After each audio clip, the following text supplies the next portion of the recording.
साथियों नमस्कार। ग्लोबल ज्ञान चैनल पे आपका बहुत बहुत स्वागत है। और साथियों कैसे हैं? हैप्पी होली। होली जम के चल रही है। ओके मेरे दोस्त, मेरे साथी, आज मैं बात करने वाली हूँ रेलवे ग्रुप डी की आपका टोटली सिलेबस पे। इसका सिलेबस क्या क्या रहने वाला है और कुल मिला के टारगेट की तरह आपको पढ़ना पड़ेगा। टारगेट में क्या क्या स्मार्ट तरीके से हमको स्टडी करनी है, किस चीज़ को छोड़ना है, इस विषय पे आज हम बात करेंगे। सर्वप्रथम मैं सिलेबस की आज बात कर दूं आपसे। सिलेबस में इसमें मैथ का जो क्वेश्चंस रहेगा वो रहेगा 25 सॉरी, कितना रहेगा 25। आपका रीजनिंग का रहेगा 30। कितना रहेगा 30। और आपका जो साइंस है, साइंस का रहने वाला है आपका 25। और आपका जीएस में जैसे आपका हिस्ट्री, पॉलिटी, ज्योग्राफी, इकोनॉमिक और करेंट टोटली को इंक्लूड करेंगे तो आपका 20 क्वेश्चंस रहने वाले हैं। तो इन चीजों को जरा देख लीजिए। सबसे ज्यादा एवरेज आपका रीजनिंग का है और सबसे आसानी से जो मार्क्स गेन करने वाला जो सब्जेक्ट है, जो पेपर है, वो रीजनिंग ही है ना। 30 है तो 30 में आप इसमें 28 भी गेन कर सकते हैं। 30 में आप 28 भी मार्क्स ला सकते हैं। जैसे 22 हो गया, 20 हो गया, 23 हो गया, 25 हो गया, ये सब कॉमन है, ये सब ले आएगा। अगर आपको वास्तव में रिजल्ट लेनी है तो आपको 28 लाना पड़ेगा मेरे दोस्त। ये कैसे लाइएगा वो मैं आज बात करने वाली हूँ। जहां तक मैथ का सवाल है, मैथ का 25 आने वाला है। ठीक है, ये सब कुछ टारगेट लेकर के आपको पढ़ना है। और चूंकि 3 मंथ्स जो है आपका, जो 3 मंथ्स है, यही रात अंतिम, यही रात भारी। मेरे दोस्त मेरे साथ ही आपका होली, छठ, दुर्गा पूजा, बहुत सारे पर्व आते ही रहेंगे। आपके लिए सबसे बड़ी पर्व है आपका स्टडी। ठीक है, आप होली के दिन भी पढ़ाई कीजिए, होली के दिन भी सेट प्रैक्टिस कीजिए, होली के दिन भी क्विज कीजिए। और आपके अंदर ये होना चाहिए कि मेरा पर्व ही होली है। ठीक है, एक दिन का इंपॉर्टेंस क्या होता है, तपस भी आज अगर आप इस पे मेहनत करेंगे, अगर नौकरी में चले जाएंगे ना, वो दिन बड़े याद आएंगे कि अरे ये क्या होली होती थी। और वहां पे स्टाफों के साथ होली मनाइएगा। आपका जब railway DRM office, divisional office या हेडक्वार्टर्स जहां भी आप जाइएगा, वहां का जो होली, शानदार होली होगा या होली मिलन समारोह होगा, उसमें जब आपको मिलने का या आपको शामिल होने का मौका मिलेगा तो वो मंजर क्या चीज होगी, वो पल क्या चीज होगा। तो मेरे दोस्त मेरे साथी, ये जो जीके जीएस है जिसमें साइंस है, साइंस भी 25 मार्क्स का है। लेकिन मैं आपको बता दूं कि जो साइंस को आप आसानी में मत लीजिएगा। अब आप रेलवे का कोई भी नौकरी में चले जाइएगा, मैथ, रीजनिंग और साइंस, ये 3 पेपर आपको स्ट्रांग रखना है। जीके जीएस के लिए आपको यूट्यूब पर बहुत सारे अच्छे अच्छे चैनल है, करंट अफेयर्स के लिए भी बहुत अच्छे अच्छे चैनल है, आप कीजिए। पर ये जो 3 पेपर है ना, इसमें आपको बहुत कड़ी मेहनत करनी है। मैं आपको धमकी के साथ बोल रही हूं कि ये जो 25 मार्क्स आएंगे आपके मैथ के, ये जो 30 मार्क्स आएंगे, मैं सबसे आसान में अगर आपको बता दूं तो मैं रीजनिंग को कहूंगी। रीजनिंग के जितने भी चैप्टर हैं उसको आप क्या बना दीजिए, उसको आप बाबू का खेल बना दीजिए। और ये क्वेश्चन यूं मारिए, इंटरेस्ट जगाइए मेरे दोस्त। आप कर सकते हैं, कर सकते हैं, कर सकते हैं। 3 मंथ्स आपका एग्जाम का डेट बचा है।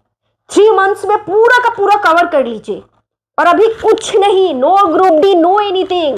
हमें एक नौकरी लेनी है, हमें सरकारी नौकरी चाहिए और हमें भारत सरकार की नौकरी चाहिए। और रही 8th पे कमीशन की बात, 8th पे कमीशन पे मैंने कई सारे वीडियो बनाए हैं, लेकिन आज फिर से बता दे रही हूं कि अभी जो सैलरी रेलवे ग्रुप डी में आपको 35 से 40 हजार मिल रहा है, आपका 8th पे कमीशन के बाद वो 50 से 55 के करीब आपका सैलरी आने वाली है। वो होगी 8th पे कमीशन के बाद। जनवरी 2026 का जो मंजर आपका आने वाला है। पर दोस्त मेरे साथी, ये जो 3 मंथ्स है, ये जो आपका 3 मंथ्स है, ये 3 मंथ्स आप सोचिए, जो 3 महीना में आप अपने इतिहास को बदल सकते हैं। कहा गया है कि कोई नसीब नहीं होता है, कोई भाग्य रेखा नहीं होती है मेरे दोस्त। अगर आप मेहनत करेंगे ना, इसको घिसेंगे ना, ये जो रेखाएं हैं ना, ये चेंज कर सकते हैं आप। सब कुछ डिपेंड करता है आपके ड्यूटी के ऊपर, सब कुछ डिपेंड करता है आपकी कड़ी मेहनत के ऊपर, सब कुछ डिपेंड करता है आपके कलम रूपी और किताब रूपी हथियार के ऊपर। आपके अस्त्र शस्त्र, आपके जो परमाणु बम है, जो आपके हाइड्रोजन बम है, वो सब कुछ आपकी किताबें हैं। आप उसके साथ थोड़ा सा खेल लीजिए मेरे दोस्त। Railway group D, railway group D, railway group D, मेरे दोस्त मेरे साथ ही, ये पहले ग्रुप डी हुआ करती थी। पहले यूं ही फेंक कर नौकरी दी जा रही थी। यूं ही किसी भी पहले का पार्टी पर्सन से मिल लिया जाता था, नेताओं से मिल लिया जाता था, वो ऐसे फेंक करके थूक करके दे दिया जाता था नौकरी। वो अब एक चीज नहीं रही, वो एक नौकरी बन गई है, वो एक सरकारी नौकरी बन गई है। आप उसके तहत आ जाएंगे, आपको टोटल मेडिकल, टोटल परिवार का आपका रेलवे हॉस्पिटल में फ्री इलाज किया जाएगा। आपको पूरे भारतवर्ष में आप फ्री में यात्रा कर पाइएगा। अगर 2 बच्चे हैं, 2 बच्चों की पूरा टोटली खर्च आपको रेलवे के द्वारा दिया जाएगा। आपका टोटल बॉडी का जितना भी आपका मेडिकल चेकअप होता है, वो सब कुछ रेलवे, स्पेशली डॉक्टर को बैठा करके, रेलवे पार्टिकुलर रेलवे का हॉस्पिटल होता है, उसमें आप इलाज करवा पाइएगा फ्री ऑफ कॉस्ट। और जहां कोई कहता है कि नहीं नहीं नहीं नहीं, railway group D is very toughest job in India, तो ये एक मिथ्या है। अब ये रेलवे ग्रुप डी नहीं है। आप में अगर टैलेंट है तो आपको ऑफिस जॉब भी आप ले सकते हैं, लेकिन पहले आपको इसको लेना पड़ेगा। इसमें पहले पास करनी होगी। पहले जिसको कहते हैं MCQ भले ही है, लेकिन आपको पहले रिटन एग्जाम क्वालिफाई करना पड़ेगा मेरे दोस्त। आपको फिजिकल क्वालिफाई करना पड़ेगा। आपको क्या बोलते हैं, आपको हेल्थ, फिजिकल में हेल्थ भी आ जाएगा। उसके बाद आपका मेरिट बनेगा। डॉक्यूमेंट वेरिफिकेशन के बाद आपका ये नौकरी मिलेगी। और उस दिन आप अपने आंसू को नहीं रोक पाइएगा, जिस दिन आपकी नौकरी हो जाएगी। आप इन चीज़ों को अनुभव कीजिए, इन चीज़ों को सोचिए, आप अपने सिचुएशन को देखिए। अभी चाहे आप क्विज में समय बिताइए, आप सेट प्रैक्टिस में बिताइए, आप खुद से सेल्फ स्टडी में ज़्यादा विश्वास रखते हैं तो वो भी कीजिए, क्विज में विश्वास रखते हैं कीजिए। कोई भी क्वेश्चन ग्रुप में जाइए, अपने आप को एकदम तपस्वी मान लीजिए। कोई भी क्वेश्चन दे रहा है धराधर उसको बताइए, उसको सिखाइए। अपने आप को डाउट है, गूगल लेंस के माध्यम से उस पर लीजिए, क्वेश्चन डाल दीजिए, आंसर उसके आ जाएंगे। खुद से पढ़िए। आपका जो टारगेट होनी चाहिए, मैं मिनिमम ये जो 25 का ये है, आपको मैं एक चीज़, एक क्लू में बस देना चाहती हूँ। एक आपके विद्यार्थी के नाते कि किस तरीके से आप इस जंग को जीत पाइएगा। एवरीडे का जो ये चीज़ें हैं, आपको क्या करना है वो मैं आपको बता दे रही हूँ। एवरीडे आपको करना क्या है, उन चीज़ों को देखिए। 50 गो आपको मैथ बनाना है। 50 गो मैथ, 5 गो मैथ ले लीजिए, 10 चैप्टर से बना डालिए। रीजनिंग का जहां तक सवाल है, रीजनिंग आएगा आपको 30 गो, 200 रीजनिंग बनाइए। अरे रीजनिंग ऐसे बना डालिए कि क्वेश्चन देखिए, आंसर क्वेश्चन देखिए। अभी थोड़ा सा अभी आपको टफ लगेगा, अरे मैम बड़ा ज़्यादा का ये दे रही है, और उसको ज़्यादा मत समझिए मेरे दोस्त।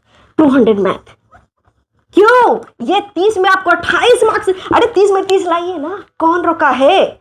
आप 28 नंबर की आपका दावेदार हो। 2 क्वेश्चन छोड़ भी दीजिए, 2 क्वेश्चन को हम उधर कान पकड़ के छोड़ देते हैं, छोड़ दीजिए 2 क्वेश्चन को। कोई जरूरी नहीं है आपका 28 पे ही मेरिट बन जाएगा। आप 28 के बाद ही सरकारी कर्मचारी, सेंट्रल गवर्नमेंट एम्प्लॉय कहलाइएगा। गांव में चलिएगा ना सीना तान के। अरे भले ही आपको कहीं भी कुछ भी झेलना पड़े, लेकिन गांव में जाइएगा ना। अरे गवर्नमेंट जॉब है इसका, क्या कौन बात करेगा। आदमी डरेगा, एक टाइप का रिस्पेक्ट करेगा, आपके फैमिली के प्रति अट्रैक्शन होगी। ये हमारा समाज, ये north India, specially Bihar, UP, Rajasthan के बच्चों में ये चीज़ें ज़रूर होती है, और वो समाज में ज़रूर होती है कि गांव में इतना आपका रुतबा बन जाएगा। अरे जो ज़्यादा पढ़े लिखे व्यक्ति ने, उनको क्या पता है, उनको बस इतना पता है कि वो सरकारी नौकरी में बने, इतना है उसको पता रहेगा। तो देखिए 200 आपको रीजनिंग का करना है, ठीक है। 200 सेट प्रैक्टिस, और 200 सेट प्रैक्टिस के लिए भी मैं बता दे रही हूँ, रेलवे ये जो SSC लेवल का जो रीजनिंग होता है ना, उसका क्वेश्चन बैंक आप ले लीजिए। उसमें 50-50 का सेट बना हुआ है ऑलरेडी। आप 50-50-50-50 4 गो सेट एवरीडे बनाइए। 4 गो सेट आपको बनाना है, ठीक है। ये रीजनिंग के लिए मैं बात कर रही हूँ। किसकी बात कर रही हूँ, रीजनिंग के लिए, ठीक है। रही बात साइंस, अरे बाबू मेरा साइंस एवरीडे आपको 200 क्वेश्चन पढ़ना है। आप गांव घर में या कहीं भी किसी भी विद्यार्थी को देख करके मत डर जाइए, इसको तो साइंस का बेसिक पता है, इसका परमाणु संख्या, इसका परमाणु भार, इसका जो है विमीय सूत्र, इसको कितना आसानी से आता है, हमको तो कुछ आता नहीं है। बाबू डोंट वरी, आपको नौकरी लेना है ना, वो उस पर मत जाइए। वस्तुनिष्ठ टाइप का प्रश्न आएगा, आप 200 क्वेश्चन, आप जो आपका साइंस का स्पेशली 200 क्वेश्चन को एवरीडे रीड कीजिए, एवरीडे सेट प्रैक्टिस कीजिए। सेट प्रैक्टिस पर भी मैं बता रही हूँ, पहले इसको 200 साइंस का क्वेश्चन प्रॉपर एवरीडे आपको पढ़ना है, चाहे वो डिस्कशन के माध्यम से ले लीजिए, किसी को बताने के माध्यम से ले लीजिए, लेकिन पर डे 200 क्वेश्चन आपका आने चाहिए जेहन में। 200 एवरीडे, 199 नहीं, 200। ठीक है, इस चीज को देखिए। तो 200 आपको क्या करना है, साइंस लेना है।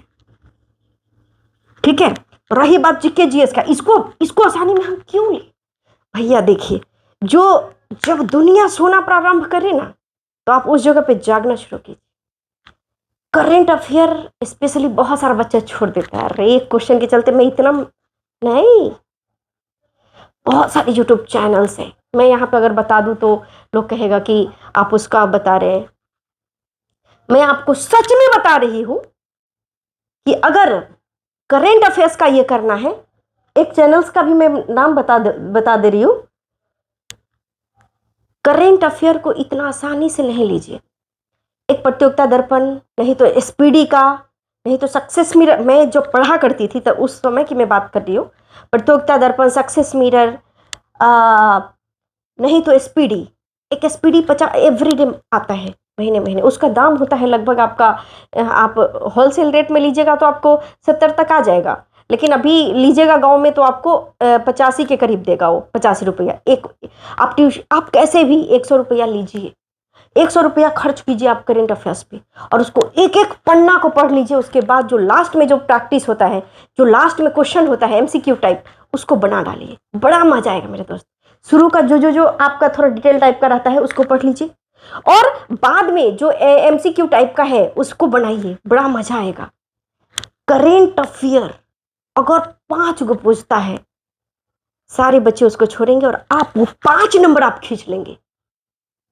तो करेंट अफेयर को बड़ा ऐसे मत लीजिए। Economics, history, polity, geography. History में मॉडर्न हिस्ट्री क्या, पूरा हिस्ट्री ही पढ़ना है। इसमें क्या करना है, ये आपका जो जीएस में है, जीएस में तो मैं आपको कहूंगी, इसमें भले ही 20 मार्क्स है, लेकिन 300 क्वेश्चंस करना है एवरीडे, चाहे वो ज्योग्राफी का हो, पॉलिटी का हो, हिस्ट्री का हो, करेंट अफेयर्स का हो। करेंट अफेयर्स का स्पेशली अलग से 50 क्वेश्चन एवरीडे, नोट इट। 300 आपको जीके का करना है, 50 क्वेश्चन करेंट करना है। इतनी काम तो पहले कर लीजिए, इतना काम तो पहले कर लीजिए। और मेरे दोस्त, मेरे साथी, अभी तक जितना आप पढ़े हैं, उसके अलावे आप एक सेट प्रैक्टिस जरूर कीजिए अभी से। रेलवे में एक्चुअली क्या होता है ना, कि जो प्रीवियस ईयर क्वेश्चंस है ना, वो बहुत रिपीटेड होता है, बहुत रिपीट भी किया है, रिपीट नहीं भी करे, लेकिन आप में कॉन्फिडेंस आएगा।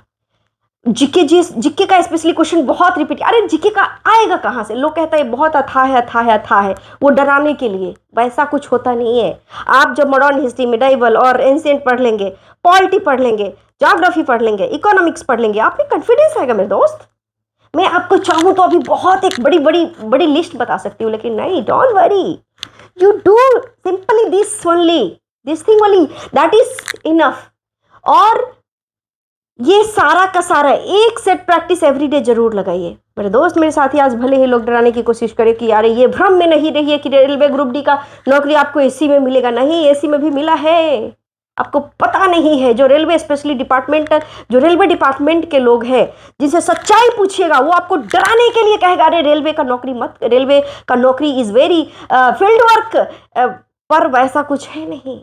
आप रेलवे में आ जाइएगा ना, रेलवे ग्रुप डी में आ जाइएगा ना, चाहे वो इंजीनियरिंग डिपार्टमेंट हो, मैकेनिकल हो, इलेक्ट्रिकल हो, लोको शेड हो, कुछ भी हो, आपको कमर्शियल डिपार्टमेंट में भी जाने के लिए आपका डिपार्टमेंटल एग्जाम आता है। इस पर कोई नहीं फोकस करता है। अरे डिपार्टमेंटल आप एग्जाम आता है जो बड़ा आसान होता है, और आप चाहे किसी भी विभाग में हो, डिपार्टमेंट चेंज करने के लिए भी समय समय पे ऑप्शन आते रहते हैं। आपको इंफॉर्मेशन गैदर्ड करनी है। Information is the first. और कई सारे लोग इंफॉर्मेशन के अभाव में सोचता रहे लेना ही है, थोड़ा अच्छी नौकरी लेना है, लेना है ठीक है ना, पर एक नौकरी चाहिए ना, एक हमें एक लाइफ को थोड़ा सा रास्ते पर लाने के लिए, सिस्टम पे लाने के लिए, संरचनाओं पे लाने के लिए हमको एक बड़ा लेना पड़ेगा। और दिमाग में आ रही दिमाग में यही रखना है, रेलवे ग्रुप डी ही है ना, हमसे निकलेगा नहीं। मात्र हम उतना भी नहीं पढ़े लिखे व्यक्ति है कि रेलवे ग्रुप डी ना निकाल पाए। अपने आप को चैलेंज में ले लीजिए, बड़ा मजा आएगा मेरे दोस्त, जरूर आएगा। ईश्वर भी आपको हेल्प करेगा। क्या कहा जाता है कि जब अपने आप पे फोकस रहिएगा तो ऊपर वाला को भी झुकना पड़ेगा। मेरे दोस्त मेरे साथी, इस सेशन में इतना ही, इस वीडियोस में इतना ही। आपको कभी भी मेरी कमी फील हो, मेरे से कुछ भी मदद की एक्सपेक्ट अगर आप रखते हैं तो कमेंट सेक्शन में आप जाके उसको मेंशन कीजिए, जरूर टाइप कीजिए। मैं आपके कमेंट्स को जरूर पढ़ती हूँ, जरूर रिप्लाई करने का कोशिश करती हूँ। Thank you very much. जय Hind, bye, love you. Bharat माता की जय।